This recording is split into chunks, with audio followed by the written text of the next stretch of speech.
Glória a Deus. Meus irmãos, estamos aqui mais um dia, mais um momento a trazer o ensinamento da palavra de Deus, dando continuidade ao símbolo do Espírito Santo. Nesta feita, nós iremos hoje explicar o símbolo do Espírito Santo. Ele como fogo e depois ele como uma marca, como um selo, né? Vamos ler Mateus, por favor, como uma leitura oficial. Mateus, no capítulo 3, e o versículo de número 11, que diz assim: E eu, em verdade, vos batizo com água, para o arrependimento. Mas aquele que vem após mim é mais poderoso do que eu. Não sou digno de levar suas sandálias. Ele vos batizará com o Espírito Santo e com fogo. Glória a Deus. Então, o Espírito Santo de Deus, ele tem esse símbolo. Ele é representado pelo fogo, para mostrar o zelo, a purificação, né? O fogo queima, aquece, ilumina. O fogo espalha. O fogo purifica.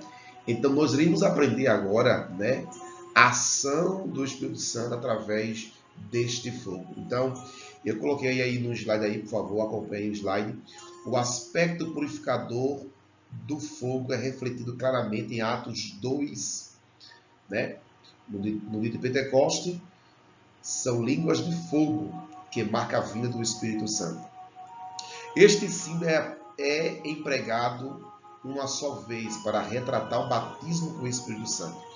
O aspecto mais amplo do fogo como elemento purificador encontra-se pronunciado em João Batista.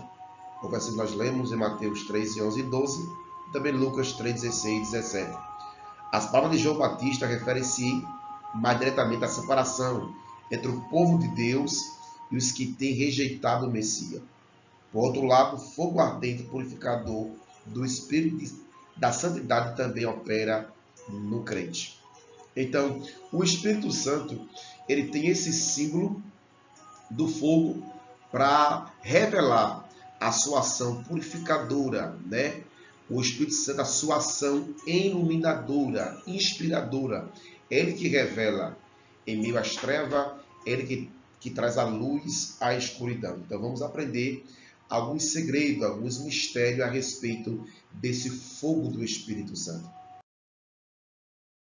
Quando a Bíblia Sagrada, ela traz esse simbolismo, essa prefiguração do fogo na Bíblia, então eu coloquei aí, né, 12 tipos de fogo divino. Então, a gente entender a atuação do Espírito Santo. Então, existe o fogo purificador. Então, se você observar em Isaías 6, de 6 a 8, né, que aquele anjo ali, o serafim, pegou brasas vivas de fogo e passou no lábio de Isaías. Então, se você observar em 1 Pedro, 2 Pedro 3,7, diz que a terra está reservada para ser purificada pelo fogo. Em Apocalipse 3 e 18, diz que Deus prova o ouro, né, no fogo. Então, nossas obras serão provadas pelo fogo. Então, a primeira característica desse fogo é que ele é um fogo purificador. Segundo, o fogo é consumidor. Então, vários textos aí, principalmente nos textos bíblicos, onde mostra o sacrifício oferecido a Deus, no Monte Carmelo por Elias. Você pode ler na sua casa. Então, o fogo é um fogo consumidor. Isso mostra a santidade de Deus, né? Deus aparece no meio do sacrifício a Abraão, Gênesis capítulo 15, 17. O fogo sai diante do Senhor, Levítico 9, 24. Então, esse fogo do Espírito Santo também, ele consome, né? Ele queima os nossos pecados. Depois aparece o fogo iluminador. Então, observe que tanto castiçal de ouro lá no tabernáculo revelava o Espírito Santo como um iluminador. O Espírito Santo também guiava o povo de Israel naquela tocha de fogo lá no deserto, em Êxodo capítulo 13, versículo 21. O salmista chegou até a dizer no Salmo 39, versículo 3, que enquanto meditava, acendia-se um fogo. Então observe aí que o Espírito Santo, ele é um fogo purificador, ele consome e também ele é um fogo iluminador. Também nós entendemos que o fogo divino, né? Nós entendemos a ação do Espírito Santo, ele também é um fogo aquecedor. Então o Espírito Santo também, como guiava o povo de Israel, ele aquecia o povo à noite. Então o Espírito Santo ele aquece a nossa alma, a nossa vida. As pessoas que estão em frieza espiritual, em desânimo, então o Espírito Santo ele aquece, ele fortalece a nossa vida espiritual. Também o fogo divino, o fogo, ele também é destruidor, né? Então, o Espírito Santo destrói tudo que é mal em nossa vida. Tudo aquilo, toda ação do adversário contra a nossa vida, o Espírito Santo ele pode vir e destruir, né? Você lembra daquele episódio que Paulo acendeu a fogueira lá de Malta? Havia uma víbora e picou Paulo. Paulo jogou aquela serpente no fogo. Então, o fogo, glória a Deus, destrói todo o mal. Também nós vemos o fogo de Deus como fogo protetor, né? A gente vê aí que as suas carruagens, os seus cavalos aí, então o fogo tem essa finalidade. Quando o homem ele pecou no Jardim do Éden, Deus colocou uma espada flamejante para rodear o Jardim do Éden e colocou 2 querubins ali para guardar o caminho da árvore da vida. Então, esse fogo também é um fogo protetor. Também esse fogo, nós também entendemos que ele também é abrasador. O Espírito Santo abrasa os nossos corações, né? Nos inflama, nos impulsiona para a gente fazer a obra do Senhor. É por isso que a Bíblia Sagrada mostra alguns versículos bíblicos a respeito de um fogo abrasador. Abrasador. É bem verdade que alguns versículos eu postei aí a respeito a um abrasar de juízo. Mas se você observar, o discípulo no caminho de Emaú, enquanto Jesus ele estava falando entre eles, ele não conhecia Jesus, disse que esse coração queimava. Então, o Espírito Santo nos inflama. Jeremias chegou até a dizer que pensava em parar, em desistir, mas a palavra de Deus ele queimava. O Espírito Santo aplicando no seu coração, queimava nos seus ossos a palavra de Deus. O fogo também é um fogo ardente. Se você observar, em os atos teofânicos de Deus, desaparecia como fogo, como apareceu a Moisés ali na sarça. E o fogo também é um fogo diretor. Então, o fogo dá uma direção. O fogo é luz, vai mostrar o caminho, a direção. Então, todos esses versículos aqui vocês podem ler na sua casa, meditar, né, com mais calma. Aqui é somente um estudo e resumo para você entender toda a simbologia do Espírito Santo de Deus. Em 10º lugar, também o Espírito Santo é um fogo santificador. Então ele santifica nossas vidas. Glória a Deus. Aleluia. Ele nos batizou com o Espírito Santo, as línguas como fogo. E esse processo de santificação também acontece por meio deste fogo do Espírito Santo. O batismo com o Espírito Santo é um batismo de fogo. Além de ser santificador, esse fogo também tem uma característica de glorificador. Você acredita que a glória de Deus também é representada por meio do fogo? E eu acho lindo que vai ser por meio do fogo que Deus vai nos glorificar, né? Segundo aquele episódio de Elias e Eliseu caminhando, de repente chegou uma carruagem de fogo, passou entre eles e separou Elias e Eliseu. Esse texto dá a entender que no dia do arrebatamento ele vai transformar o nosso corpo através da purificação, da glorificação pelo fogo. E também o fogo é um fogo provador. Isso aqui mostra a ação de Jesus, a ação do Espírito Santo de Deus para conhecer, desvendar, revelar, mostrar as nossas obras. Aí eu queria agora também pontuar aqui bem rápido a respeito dos 12 mistérios do fogo. Então a Bíblia mostra espada de fogo, glória a Deus, coluna de fogo, né? carros e carros de fogo. Tem um erro aí, mas é carros de fogo. Também nós vimos também rio de fogo, Daniel 7:10, tronos de fogo, lâmpada de fogo. Então, Deus sempre ele tem esse segredo no meio do fogo. Glória ao nome de Jesus.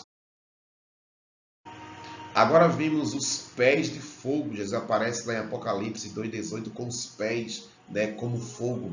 Os olhos de Cristo também como chama de fogo. Apocalipse 1:14. As línguas que nós falamos, língua repartida como que de fogo. Os lombos daquele personagem que Ezequiel viu era cheio de fogo, né? Demonstrando santidade e glória divina. O seu corpo era de fogo. E também nós entendemos que os anjos também são anjos de fogo, anjos abrasador, como labareda de fogo. Então nós acabamos de ver, né? Observar que Deus trabalha nesse fogo. Glória ao nome de Gênesis, Apocalipse. O Espírito Santo, ele é o fogo que acompanha a igreja do Senhor, né? Nessa sua jornada. Até mesmo a igreja, ela é comparada a 7 lâmpadas que acendem em fogo. Além do Espírito Santo ter esse sino do fogo também, nós entendemos que ele é uma marca. Ele é um selo, né? Nós iremos entender que selo é esse. Então, se você ler Efésios, no capítulo 1, versículo 13, diz que em quem também vós, depois que ouviste a palavra da verdade, o evangelho da vossa salvação, tendo nele também crido, fostes selados, como selo, com o Santo Espírito da promessa. Então, a Bíblia Sagrada vai usar um selo, essa marca, né, de cera, era um sinal de um acordo, de uma promessa feita entre duas pessoas, era uma assinatura de compra e também de venda, e o Espírito Santo, por sua vez, ele é representado como essa marca. Na ocasião do novo nascimento, o Espírito Santo põe sobre nós o seu selo de direito, de propriedade. Isto é, ao mesmo tempo, uma promessa que é selada tem parte na consumação da obra da salvação. Então, o Espírito Santo garante assim, a partir desse momento, o seu apoio e a sua ajuda. Então, esse símbolo representa a possessão, né? O direito que ele tem, a posse sobre a nossa vida. Então, o Espírito Santo, ele é dono de você. Ele marcou aí com essa marca, com esse selo, para o dia da redenção, conforme Efésios 4:30. Você pertence ao Espírito Santo. E com esse selo há uma segurança. Você é uma propriedade privada, né? E ninguém pode violar, né? Roubar essa propriedade privada que é do próprio Espírito Santo. Então você é marcado. Então você agora observa que esse selo, ele, nos seus usos literais naquela época, ele poderia representar uma proteção, indicar posse, autenticar um documento e também servia como marcas comerciais. Então vários homens ele tinha um anel de selar, ele tinha seu selo. Esse selo dava a ele proteção, indicava posse, que ele é dono de uma propriedade, e assim também é o Espírito Santo. Então eu pontuei aí alguns detalhes a respeito desse selo. Aquele que aceita o testemunho de Cristo certifica, coloca o seu selo, que Deus é verdadeiro. A circuncisão era um selo, foi um pacto de Deus fez com Abraão, confirmação da justiça que foi imputada e recebida pela fé, antes que o rito se tivesse sido constituído. Paulo autentica ou valida o seu ministério ao chamar seus convertidos de selo. Então, Paulo também usou essa expressão, o selo. O cristão recebe o selo duplo de segurança, por pertencer a Deus, por ser conhecido por Deus e por apartar-se da iniquidade. Então, 2 Timóteo 2:4, o cristão ele tem esse selo duplo. Observe também, né, que o próprio Deus selou o seu Filho. Então, Deus pôs o selo de aprovação em seu Filho quando enviou o Espírito Santo na forma de uma pomba sobre Jesus naquela ocasião do batismo. Então, Jesus foi selado. Você pode ler aí na sua casa em João 6:27. Era uma maneira similar ao ser batizado no Espírito, o crente selado pelo Espírito Santo até o dia da sua redenção. Então, o selo do Espírito Santo, ele é uma marca. Quando você se converte, você é selado, o habitar do Espírito Santo na sua vida. E quer ver um texto clássico, né, a respeito desse selo? Efésios 4:30, Efésios 1 e versículo 13, Colossenses 2 Coríntios 1:22. Agora, se você observar João 20:22, quando Jesus soprou no discípulo o Espírito Santo, ali ele foi selado com o Espírito Santo. Ele passou a ser morada do Espírito Santo. Outro detalhe a respeito do selo é que até no tempo do fim, né, quando o anticristo ele começar a ter um tremendo poder e controle, Deus selará 144 mil da tribo de Israel. Então, serão 144 mil judeus que irão ser marcados, vai ter uma marca, né? Considera a marca espiritual. E esse selo aí dá um salvo-conduto a esses homens para pregar o Evangelho. Glória ao nome de Jesus. Vemos também, né, que o próprio Satanás em si, ele se utiliza dessa expressão selo. Observe que ele vai marcar os seus adeptos, né? Aquele que acredita nele, aquele que vai se curvar perante o anticristo na grande tribulação. Agora, também se você observar em Apocalipse capítulo 5, versículo 1 e 2, João viu um livro selado, né, com 7 selos. E também o selo no coração da pessoa amada, significa aquele que ama. Então, em Cantares de Salomão também ele usa essa expressão poética a respeito do selo no coração da pessoa amada. E por fim, nós vemos agora, né, que o selo também ele é comparado a um relacionamento valioso e duradouro. Então, se você pode ver aí em Ageu 2:22, Jeremias 22:24, também o selo fala de permanência, o selo fala de confirmação, de que está confirmado, e também o selo fala de algo que está mantido em segredo. Aquilo que Deus mandou Daniel fazer, selar o livro, guardar em segredo algumas informações. Você pode ler esses versículos, acompanhar em casa, dar print aí no slide e estudar, né, para aprender mais da palavra de Deus. Pronto. Então, isso que nós entendemos hoje sobre o Espírito Santo. Ele é uma marca, ele é um selo. Eu acho lindo que Deus, ele é muito sábio, muito inteligente. Deus marcou aqueles que um dia irá entrar na mansão celestial. E esse selo não tem como falsificar. Esse selo é o próprio Espírito Santo habitando em nós, em nossas vidas. Então, chegamos ao fim dessas aulas, né? Nós dividimos em 3 momentos, falando a respeito do símbolo do Espírito Santo. Glória ao nome de Jesus. Nós depois iremos continuar falando sobre a obra do Espírito Santo em relação ao pecador e também em relação à igreja. Deus te abençoe. Vamos fazer uma oração nesse momento e pedir a Deus que sempre mantenha esse selo aceso em nossas vidas. Pai de amor, Pai bendito, Santo Deus, que o Senhor continue, Senhor, nos abençoando, Pai. Que nós continuamos, ó Pai, mantendo esse selo aceso em nossas vidas. Essa marca do Espírito Santo em nossas vidas, Senhor. Que o adversário muitas vezes quer roubar, quer tirar de nós, Pai bendito. Debaixo do teu sangue, Senhor, estamos marcados pelo teu selo. Estamos protegidos, Senhor. Somos posse sua. Tu és o nosso dono. E propriedade sua ninguém mexe, ninguém toca. Pai de amor, obrigado por tudo, Pai, no nome de Jesus. Amém. Deus te abençoe, uma boa aula, no nome de Jesus.